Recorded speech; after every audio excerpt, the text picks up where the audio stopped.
This podcast is part of the Michigan Sports and Entertainment Podcast Network. Go to michigansportsandentertainment.com for more great podcasts. And now, on with the show.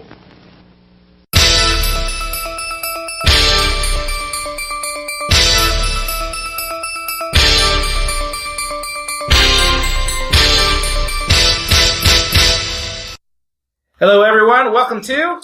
We're watching here! We're watching here! God, that never gets old.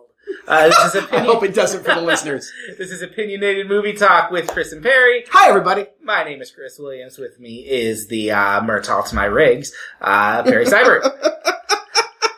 Trying to find new ones every week. You're the one with the death wish. You're the one who's too old for this shit.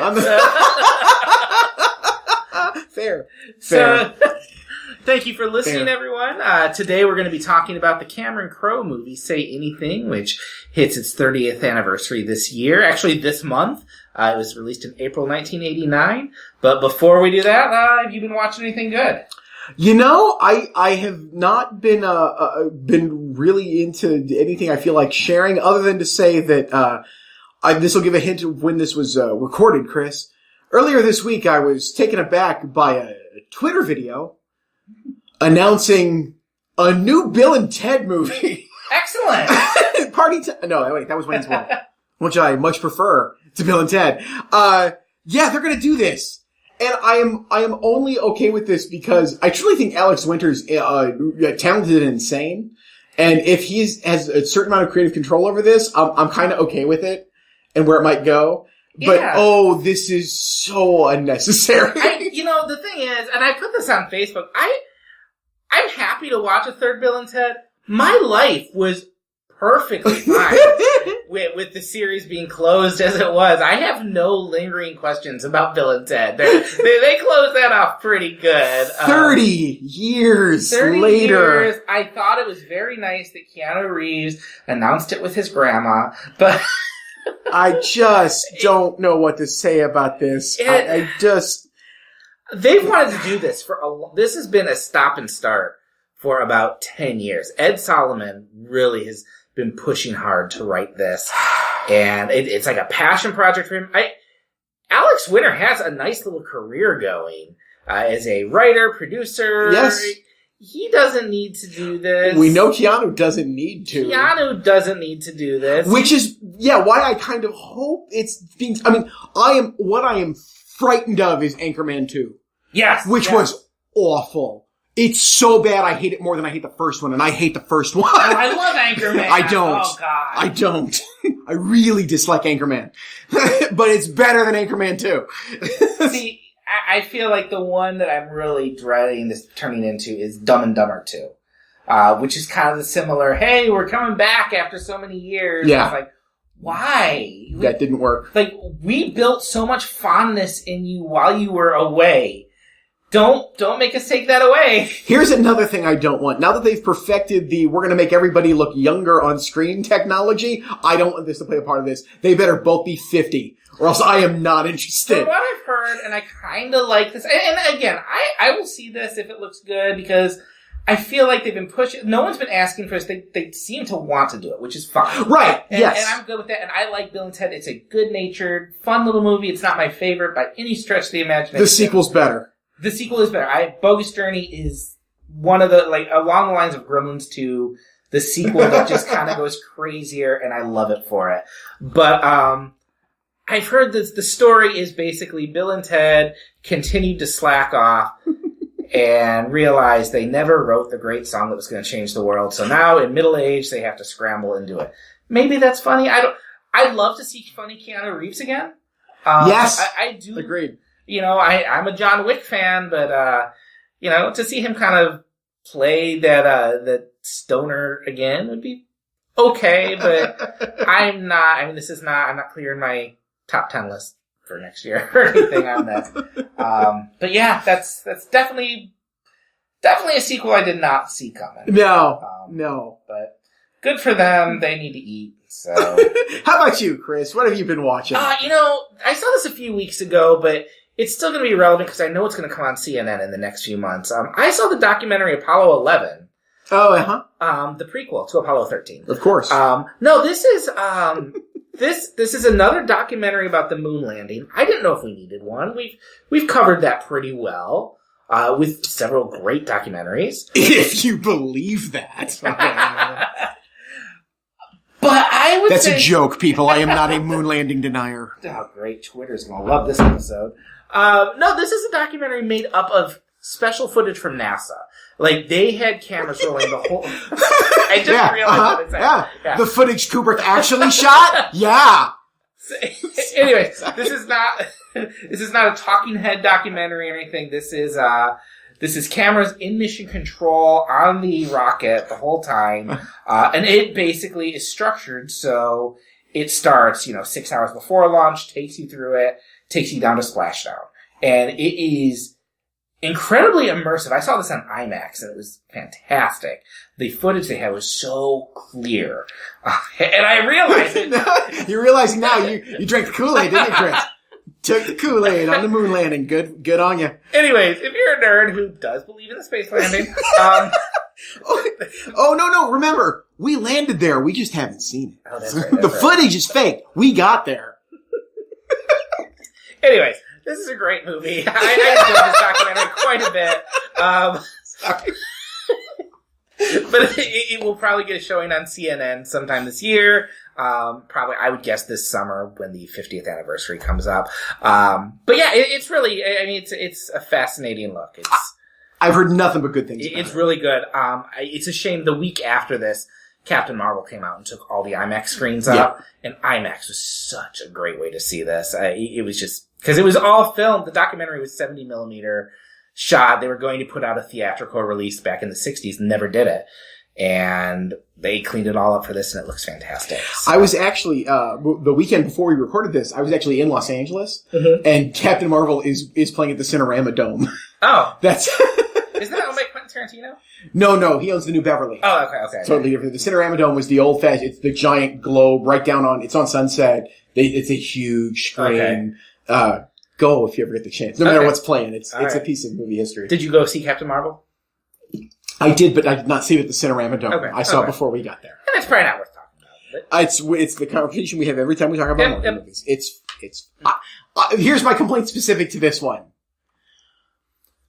Why are we doing a whole movie to explain the beeper? Why are you wasting my time with this? This isn't storytelling, so I don't know what this is, other than making a lot of money. That's my problem with this universe at this point.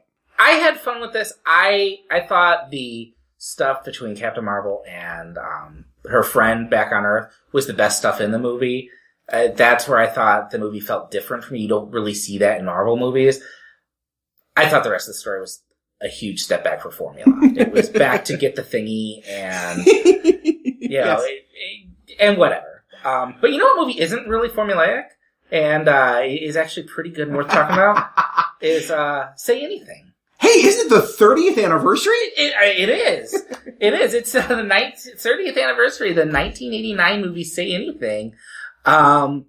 Which, I don't even know that we need to explain what this movie is. This is a very beloved movie. In your eyes, the light, the heat. Yeah, that boombox is an antique. Please put it down. Don't hurt the boombox. John, lower it. Slowly, please. I'm really happy to talk about this movie because this has been a favorite of mine for a long time. Cameron Crowe is someone I like a lot of his films quite a bit. I dislike a lot of his films quite a bit. We're going to get to this. We're going to get to the career autopsy later in the episode. But I was really curious to go back to the beginning. I had not seen Say Anything in 9 years. It was the first movie my wife and I watched for our first Valentine's Day. Oh, how sweet. So it was February of 2010 we watched this. I had not watched it since. And, I loved going back to it. What's your history with this? I saw it in the theater. I rember it vividly because it cracked both Siskel and Ebert's top 10 lists. Okay, from 1989. Loved it. It was like ninth, I think it was 9 on Siskel's and 10th on Ebert's, or I maybe transposed those. Which is, side note, very interesting. They share like 6 or 7 films that year. Oh, really? In a film a year, it was really good. They agreed, and 4 of their top 5 are the same. Oh, really? And 7 of 10. It's a remark. It's odd for that much crossover to happen. I saw it in the theater. I remember seeing it in the theater. I remember being super excited to see it in the theater. I've seen it a ton. I saw it on video a bunch, and I saw it most recently, I think 3 or 4 years ago. I showed it to Emma, my oldest, when she was a high school sophomore, junior, probably. How'd she like it? Oh, she liked it. Okay. I knew she would. It is a remarkably likable movie, and it is the reason John Cusack still has a career. Yes. Let's face it. He has done more than enough to ruin the goodwill that he's built up from this part, and yet he still hasn't, which is remarkable. Lloyd Dobler's powerful, man. I mean, I don't even know where to start with this because it's a debut that is so just assured in what it is. And, I mean, this is the first movie Cameron Crowe directed. He had written Fast Times at Ridgemont High. Mm-hmm. He'd had a career as a journalist, which he later, of course, adapted into Almost Famous, which we can talk about later. But this was his first movie, and I gotta say, this is a movie, I wrote this on Facebook. When I think back on this movie, I always think, oh yeah, same thing, I like this movie. I like this movie. And then I watch it, and I'm like, oh no, I love this movie. This is a really, and it's not one of those movies that I love because, oh, you know, I was young once, and I love the feelings it brings up of being a teenager. I think it's just genuinely well-told story about some really great characters. Yeah. I mean, the character work here is so well done. I love this movie. I guess where would you want to start on this? Well, I think it's worth saying, what I love about it is that coming off of Fast Times at Ridgemont High and The Wildlife, he actually has a writing credit on that movie too. He had a couple of screenwriting credits. What I love about the movie is how incredibly modest it is. It feels like such a low budget movie. I'm sure it was. I'm sure it didn't take a lot to make this movie. But it feels like it's the confidence. It's like, I know I've got this. Mm-hmm. I can do this. I know how to do this. It can't be, is it 89 minutes? It can't be much more than 90. It's a really tight movie. It's an hour 40. It's an hour 40? It doesn't feel like it. It is lean. It is on point to the end. The music is, mostly original and really good. Like other than In Your Eyes, I don't think of it as tied to a particular it's not tied to being 1989's music in any way, as opposed to his follow-up film, which suffers from that at this point. Mm-hmm. It is Universal. It is the first of the 2 Universal movies he managed to pull off. His 2 best movies. Yeah, the other one being, of course, We Bought a Zoo. I was thinking Aloha, but okay. It's everything. It's good. It's such a good movie. It's such a good first film. Yeah. And it's almost depressing how good a first film it is, considering how empty he was creatively just 10 years later. Yeah. It is funny. I've been listening to this podcast, 80s All Over. I don't know if you're familiar with it. I'm not. It is a podcast. It's Drew McWeeny and Scott Weinberg. And they basically, they started it probably about 2 years ago. Every other week, they start in January 1980. And every other week, they do a different month. And they're basically, every episode is talking about every theatrical release of that month. Okay. So it's kind of, these were the movies that were out this month, some of which are totally forgotten for good reason. Yes. But one of the things to keep coming back to is the 80s was this age of the teenage sex comedy. Yes. And I'm mad, unfortunately, I think Fast Times at Ridgemont High, people lump that in there, which is not the same thing. I mean, that is a very nuanced. It is and isn't. Honestly. Right, but it's not the crass. They would refer to those movies today as Porky's is a sex crime. But Fast Times at Ridgemont High is a very nuanced, realistic, heartfelt look. It's a movie I admire even if I don't like a lot of it, because it's a tough movie in some spots. But say anything, I think there was always this mentality I had before I saw it, because I didn't see it until I was in my 20s or so. That was another one of those kind of crazy teen romances, just with all the complications and crazy humor and stuff. And it's really not. It's a sweet, very focused, like you said, love story, but complicated between some parental entanglements. And it works so well as that. It feels very low stakes, even though it's not low stakes. Yeah. It feels very gentle. I think there would be a tendency to kind of play up the opposites attract between Lloyd and Diane, where he's kind of unpredictable and she's more straight-laced, and look how they don't get along. But instead, that's how they attract to each other. And the movie just very quickly doesn't waste a lot of time with will they, won't they. They get together, they have this sweet romance, and there are some complications that come out of that. Yes. And that's the movie. And it works because I love the three characters at the heart of this so much. And four. Who's the fourth? Well, who do you think is the third? Well, Lloyd Dobler, Diane Court, Diane's dad. Okay. Who's the fourth? Oh, Lily Taylor. Okay. I need her there. Yes. Otherwise, this doesn't work for me. She's very important. Because that's the key fight later in the movie. When she's mad that he's mad that she talked to her dad about the two of them. He's embarrassed by this, and she's like, "Well, you talk to your friend." But even that, they brush over. Like he brushes over that and clears that up in a recording. Like even that, it doesn't dwell on the complications. No. Yeah, but I'm saying I think that's how important she is to the movie. That's all I'm trying to express. Totally yes. Okay. She's certainly more important than the future Ari Gold. Yes.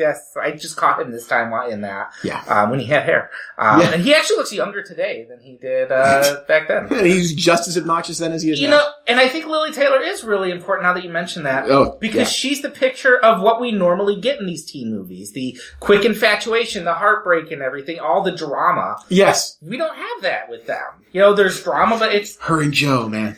Her and Joe. 66 songs. I want that movie. Well, that's the thing. I was going to say that too. There's a party scene early on in the movie.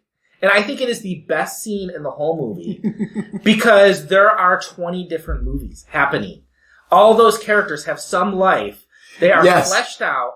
And yet, every interaction we see is tied to revealing some bit of Lloyd to Diane. Yes. Or opening something up in her. And it's both focused, but it's also really rich character work for characters who would normally be brushed off in another movie. Yes. Yeah, I love that. I love the, just how Diane's navigating the party and on the one hand having this experience where she realizes how alienated she's been, but at the same time she's having everyone tell her how good of a guy Lloyd is. Yes. And it's not the moment she falls in love with him, but it's the moment she kind of has the door kicked open, not by anything he's doing. He's just kind of, walking around looking at her, which she picks up on. But it's everyone telling her, he's a good guy. He's a stand-up dude. And you're kind of lucky to be here with him. Yeah. And I love that. And then that's, of course, followed by the walk where he walks around the glass and everything, which is also a very sweet moment. Well, and I love you're leaving out in the middle of that the great cut of they gotta help that kid find his way home that he was lost in the party. They get in the car, they turn it on and they say, coming up, 6 hours of uninterrupted rock and roll. And then the cut is to the car slowing down. And the sun up, and that's it. We see none of that 6 hours! Which is, you think, that's weird, and you're like, no, that's exactly right. I don't need to see any of that. I know what they've done now. That's great. And there's kind of the implication they were talking during that. No, they just spent 6 hours in twilight listening to music together, which is, we all know what that does for any relationship. Yeah, I love that. I love that whole sequence. It's really good. You would not have this movie being talked about today if it weren't for John Cusack in that role, though. Like, he's so dynamite in that movie. And to your point where you said, I think that's the blank check for his entire career. I go back and forth on this. He's wonderful, and I don't mean to discount him. Mm-hmm. I don't want to say he's the only reason. I really don't. I think the film, there were, and now I'm thinking about this for the first time because we didn't prep this, because I didn't know you were going to go here with it. There had to have been a number of people who could have done that. I can't believe he's the only actor of that age who could have played that part well. Let's think about this. I mean, his contemporary, I mean, Sean Penn was not too old to play that part. Sean Penn would have been fantastic in it. It would have been a different movie, but it would have been fantastic in it. It's a great part. Yeah. I want to reward the writing here as much as the performance. Yes, he's wonderful and sweet and great. And yes, he is sweeter than a lot of other guys might have been in that part. But I don't think he made it what it is. I don't want to say he's the only one capable of doing that. Okay. That's fair is enough. what I mean to say. I also think that undercuts everybody else in the film who I think are equally as good and don't get the credit. Ione Skye is fabulous in the movie. She is. I do want to get to her in a minute. And John Mahoney is amazing in the movie. And truly, Lily Taylor is doing what no one else could have done. Yeah, okay. With those parts. Fair enough. So, that's only me sticking it for the rest of the cast, not denigrating John Cusack. Fair enough. Okay. I do think there's this kind of like jittery energy he brings to it though that I really like. And I do feel there could be a tendency to play him as weird but not sincere. Whereas I feel like Cusack brings the sincerity to it, which is, he's kind of this guy who has no plan for his life. He's going to be a kickboxer, which in 2 years he's not kickboxing anymore. But you know what? I believe that when he meets Diane, he wants to spend his life with her. Yeah. Or wants to, and there's a sincerity he brings, but there's just kind of just this nervous energy that Cusack has too. Like, there's the moment where he calls and asks her for the date. And she is trying like mad. I've been on Lloyd's end of the phone call where she is trying to let him down gently. And the way he plays that, you just watch his hand movements and everything, and he's pacing. It's like it's a fight scene. Like, he is pushing through to get his chance. Yeah. And I love that. I think that is and maybe someone else could have done that, but he did it. And yes. And that is kind of what you say. You're hoping for that in every Cusack performance, and we're not getting it. I would give you that. Yes, he is. You're right. I never thought about how insistent he is, and that insistence could come off as incredibly creepy and unattractive, and it doesn't in that movie. Yes, you're absolutely right. I will give you that.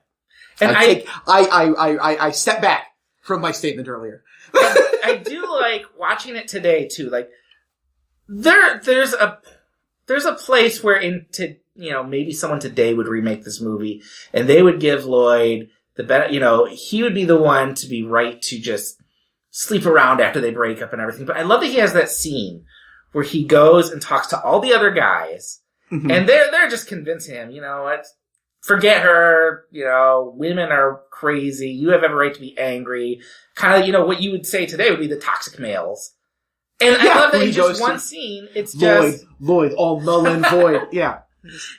I just love that they give that one scene to explain it, but he's a good guy, so he's not going to go that way. Like, he can't follow them there. Instead, he hangs out inside her room with a boombox, which is a little creepy, but, it's a statement. And to be fair, if I'm going to levy a complaint of the movie, and I don't wish to, I think it's perfectly fine, there is no equivalent scene of that for Diane. It's not about her. And I think the film is less than it could be because of that. Whether that he didn't feel confident enough to write that 30 years ago, I would understand. I said, what do I know about what that girl is experiencing? Maybe nothing, so I'll just avoid it. Well, I get that, and I don't think the film is hurt because I think that's looking at it through a lens of now. To be fair. It is Lloyd's story, but the Diane stuff is so good, and the stuff with her dad is so good. I'm like, can't we have one scene with Diane that isn't about either of them? And we get it. We get it with the agent. That's the whole point of that scene is the first time she acts independently. And still it's another man, which is fine. I get it. That's it. But it's the thing I wish that was there. And why I think my daughter doesn't like the movie as much as I do. I can definitely see that. Because one thing I noticed, all her scenes with John Mahoney are so good. We will get to National Treasure John Mahoney in just a minute. I do feel like, how do you pronounce that? Is it Ione Skye? Ione Skye. Okay, good. I got it right. The daughter of? I do not know that. Donovan. I did not know that. 60s folk legend Donovan. Yes. I did not know that. Yes. She is really good in this, and I do feel like watching it again, I realized I don't know if her role is entirely on paper. I think she brings a lot to that role. Yeah. Because especially in the scenes where she's kind of hesitating on the relationship. She's wonderful. Another actress could just make that a vacillating, indecisive person. And I feel like with Ione Skye, you can see her thinking. She just brings so much with just a facial expression that adds depth to a character who I don't know has all the depth in the world on the page in that relationship when it comes to explaining her reasons to break up with him or anything. And she is good, and she is an actress who I wish we saw more of. I know she popped up in Shallow Hal. She popped Oh up. my word. Zodiac. She's fantastic. It's one of the best sequences in Zodiac. If you've never seen the Allison Anders film, Gas Food Lodging, which comes just a couple years after this. Oh, she's fabulous in that. That's a great indie from that period. That just second to early 90s indie period. It's great. Great episode of Arrested Development too. She's in. I don't remember which one, but I believe you. She plays Anne's mom. Yes, she does. And she wants Michael to teach her his secular ways. Yes, she does. She's a fantastic actress. She is. Who is choosier.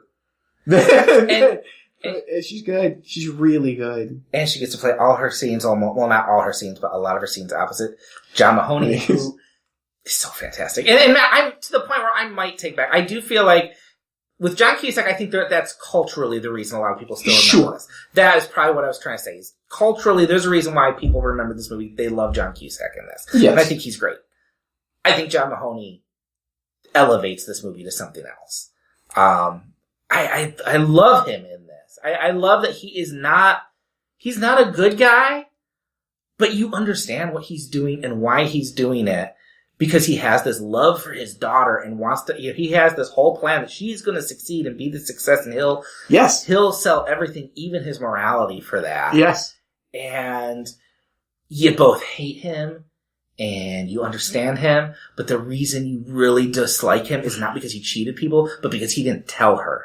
Yeah. Because their relationship is so well formed. Yeah. And what's weird is I watched this on the last episode. We talked about 8 Men Out briefly, which he's in. Yes. This was a year after 8 Men Out. Yeah. He looks younger in this. his hair's brown and, well, he had that voice. I remember listening to an interview with him. I think Fresh Air reran their interview with him after he passed away. Okay. And, I had missed this the first time, where he talked about how he did these controlled vocal exercises for like a Valley Boy, for like 5 years. I did it again. A period of years where it was a controlled screaming to make his voice that sandpaper. He chose to have this voice, much like Tom Waits chose to have that singing voice, and did what he did to his throat to get that voice, and it pays off so well in this movie and in 8 Men Out. It lets him play older than he is in 8 Men Out, and it lets him play. I mean, there's kind of a reason he's looking younger in this one too. He's a guy who carries himself a certain way. That scene where he goes to buy the luggage. Yes, I was just going to say it. And he's flirting with the cashier, and then his cards decline. Yes. I wanted to curl up in a ball and die watching that. A fabulous actor's moment. Oh, gosh, it's so... And the way she lets him down just so quietly and respectfully. And remember, this is the year after Moonstruck, where he's got the wonderful 2 scenes where he's the horn dog professor who ends up having dinner with Libby. Oh my God, Chris, you will love Moonstruck so much. Okay, you will love Moonstruck so much. Every week. Oh, Chris. Yeah. Oh, John Patrick Shanley's script is perfect. I was 9, so. Oh, I don't care. You've had 30 years, Chris.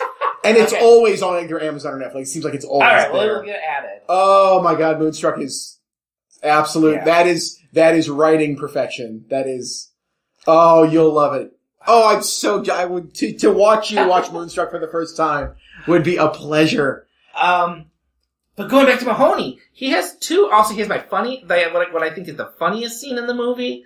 And I don't know why it makes me laugh so hard, but it's when first scene he's in the movie. He's driving with Diane, she's reading her speech to him, and she gets to the go back line, and he laughs so hard. Yes. And then, at the ceremony, no one else laughs, and he's cracking up. And that makes me laugh.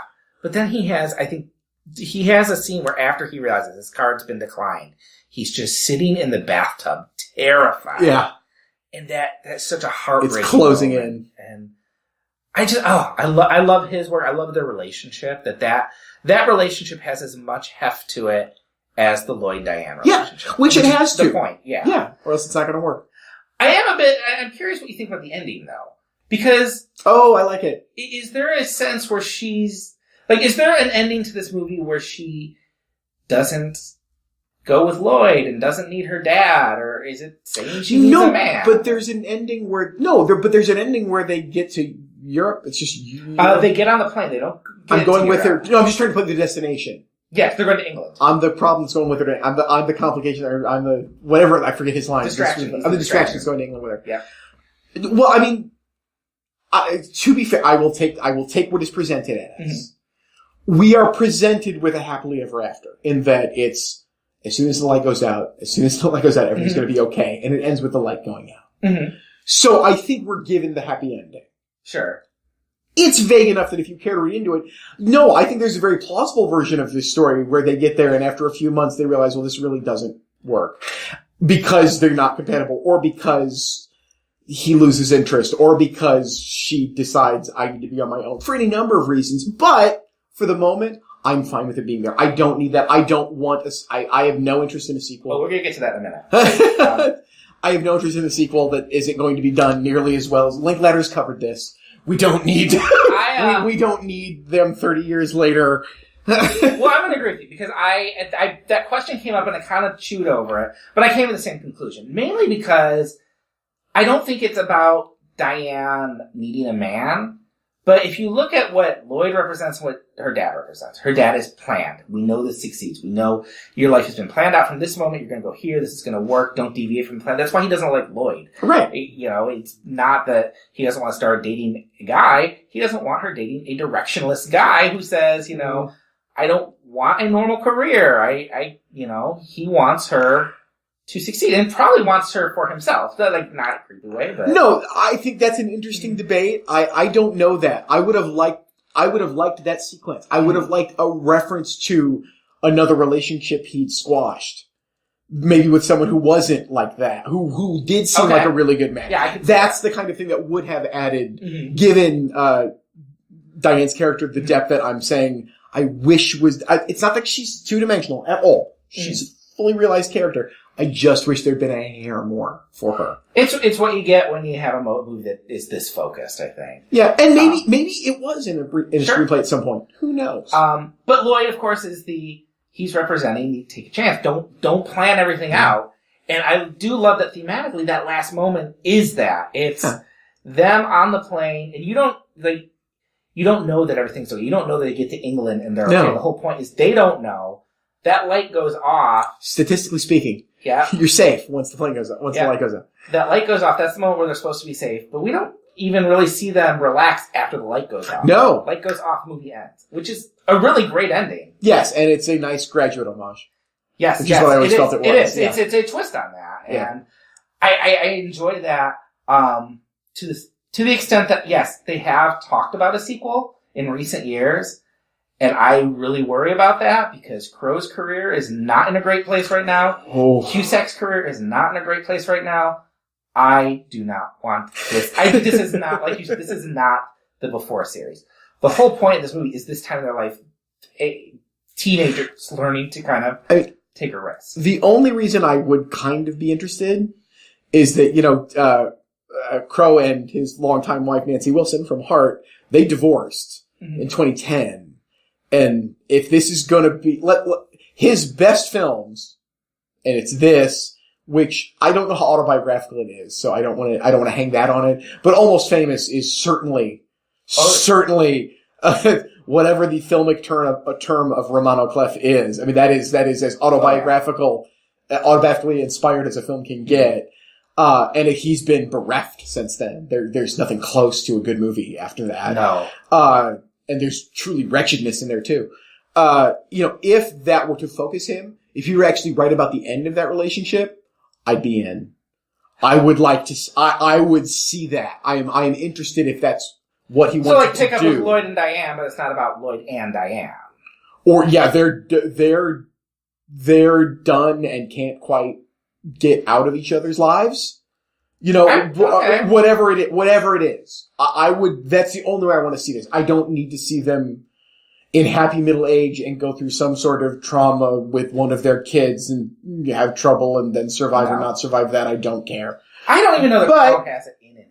I don't know that he does either. And that makes me sad because I feel like there was a period where Cameron Crowe, based solely on this movie and Almost Famous, was my favorite filmmaker.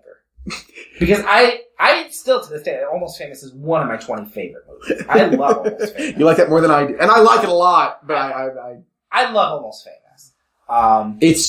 There's remarkable good things in that. But then after that, it's what? It's Vanilla Sky. Vanilla Sky, which is at least interesting, and it feels like what it is. It feels like I'm not sure what to do. I've made friends with Tom Cruise. He wants to do this. Okay, let's see if my talent can be used on this. Jerry Maguire was before. Yeah, so Jerry Maguire's fine. But then, and Vanilla Sky is an interesting. I don't know what to do next. And what you want to do next was Elizabethtown, which is truly wretched. It is one of the most unwatchable, unlikable, unfathomable emotionally and psychological movies I've ever seen. And it's a terrible film. And here's the thing that really disheartened me about Elizabethtown, and that it seems on the surface like what he does, which is this character romance. There's kind of a unique spin on the situation. It feels very focused in theory, but everything is lifeless. Wrong. And I feel like I remember, and it's been a long time. I saw it in theaters, and that was it. I feel like there was one good moment in that movie, and it was an all-night phone call they had. That God, I don't even remember. Yeah, Orlando Bloom and it's Kirsten Dunst, right? The original Manic Pixie Dream Girl, as dubbed by Noel Murray. Yep. Was it Noel Murray or Nathan Rabin? I thought it was Noel Murray. Maybe it was Nathan Rabin. One of those AV Club guys. But the rest of that movie it's lead. The movie just it's work. beyond lead. It's truly awful. It's the most stunningly bad movie I've seen from a talented filmmaker, who I thought was a talented filmmaker. Yeah. He is truly, you see an empty creative gas tank. Yep. He's got nothing. And then there was, to be fair, he knew it, I'm pretty sure. If not, he certainly got the message from the critical and audience response to Elizabethtown. And he retreated to what he does very well with a couple of really good music docs. Okay. He did the Pearl Jam one. He did the Pearl Jam one, which I really like, and The Union, which is about the Elton John album with Leon Russell. Okay. Which is a really good piece of work. And that is a really enjoyable documentary. Granted, it's hard not to make an interesting documentary when you put Elton John on film. Yeah. He's an interesting dude. Those are really good. And then we thought, okay, he comes back with We Bought a Zoo, which is so much better than Elizabethtown. Sure. And Matt Damon is so good in it that it's better than it has a right to be. He sells stuff that he shouldn't be able to get away with. That last scene, and he does. He's very good. He's one of our very best. It's a very manipulative family movie that works at the manipulation. And it's even better at I have this theory, if the emotional scene of the movie pays off, it did its job. It works so, I had this problem with American Pie. I think American Pie is a genuinely pretty bad movie. I don't find it particularly funny. I don't particularly find anything that's going on terribly amusing. But in that last quarter, I really want them to be okay. And I don't know why. So I begrudgingly say it must work. I care. And his last speech, when he's explaining to the kids finally about when he met their mother, it's an overly written scene, to be sure. But he can play But Damon pulls it off. Yeah. That movie would not work with John Cusack. Yeah. You need someone of Damon's caliber to understand exactly how to pitch that. It's not a good movie, but it's better than Elizabethtown. And I don't even think I bothered with Aloha. Aloha's really bad. And that's just where you just go, what? Why are you interested in this? What story do you think you're telling? I don't understand what you want to do with this. I feel like it's one of those things where Almost Famous, he got out so much of what he had to say. I agree. And I don't know that he has anything left in the tank. I agree. And so I'm glad he made Say Anything before Almost Famous. I would like to watch Roadies. I would like to watch the Showtime series. I've heard rough things about I that. believe it, but I'd still like to see it because I do hope he's got something. And I really like Luke Wilson, so I'm willing to give it a shot. He is definitely one of those directors who I hope, I don't know, maybe being out of it for a bit, jars something in him where he comes back. I would love to see that. It was 6 years between Elizabethtown and We Bought a Zoo. Oh, God. He didn't learn much. And to be fair, to get back, and God, I hate piling on because, again, there are very few directors make a film as incredibly well lived in as Almost Famous. Mm-hmm. Did you ever read his Billy Wilder book? No, I have not. Okay. He talks about how Billy Wilder is his favorite director. he is nothing like Billy Wilder. No. He doesn't have an ounce of Wilder's cynicism in him. No. And that hurts him. Like, you picked the wrong role model. Yeah, Billy Wilder was not a syrupy guy. You're not that. You've misunderstood what your talent is at this. Or you don't want to go near that. I don't know what that is. I mean, even when his characters behave badly, he redeems them. He can't help it. Mm-hmm. Even in Almost Famous, he gives the Billy Crudup character, he gets to be redeemed. He says, okay, I'll give you the interview now, and gives him the real interview and allows it to be published, which... Billy Wilder's version of that movie is, Billy Crudup is OD'd somewhere at the end of the movie, go to jail.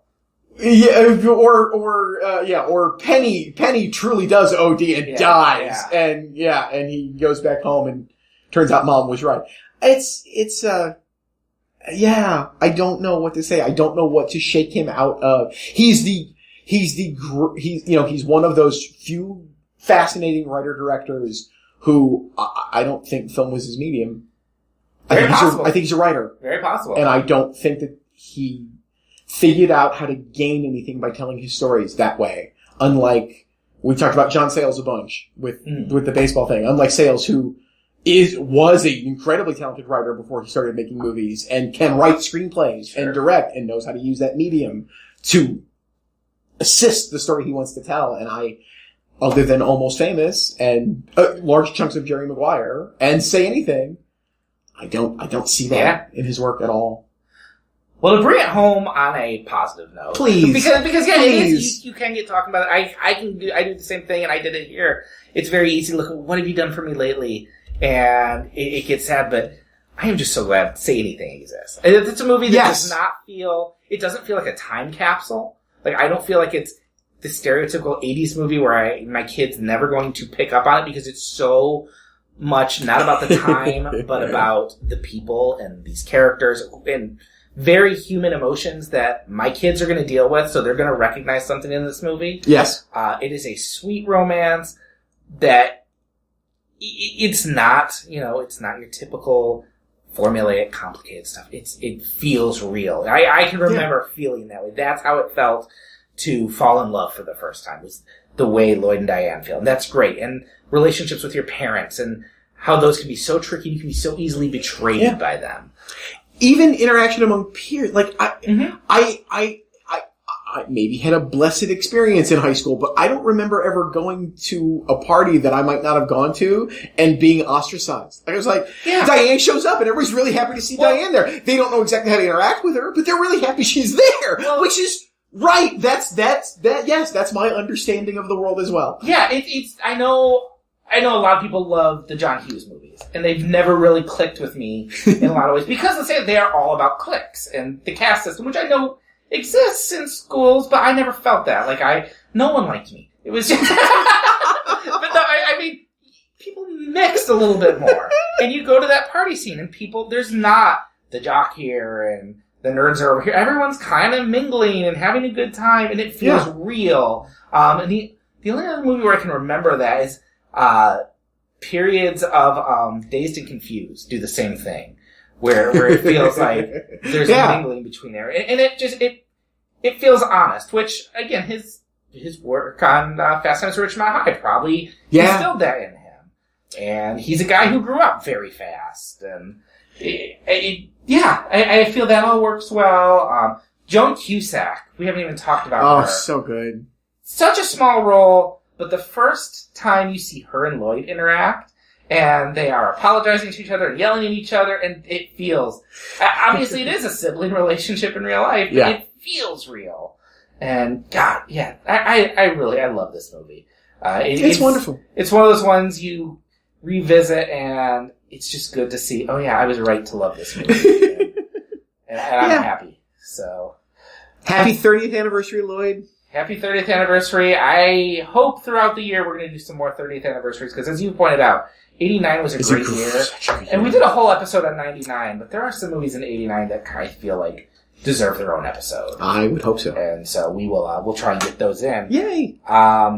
In the meantime, Perry, where are you at? You can find me at Perry Loves Film on Twitter. You can find me by my real name, Perry Seibert, on Facebook. You can hear me every Friday morning on WLBY 1290 AM on the Lucy Ann Lance Show in the Ann Arbor area. That show is also available online, so you can find me in the archives there. And probably somewhere in the middle of the third row at your local multiplex. All right. You can find me at Mere Christianity on Twitter. You can find our podcast at WatchingCast on Twitter and on Instagram. You can head over to our Patreon page, which is linked to in the show notes, and help us out if you like this and you want to get some fun bonus content. And, the boombox is coming out. So I will just say, in your eyes, you can read me twice a week on Michigan Sports Entertainment. We will see you in 2 weeks. In your eyes. See the doorway, your eyes, to 1,000 churches, your eyes.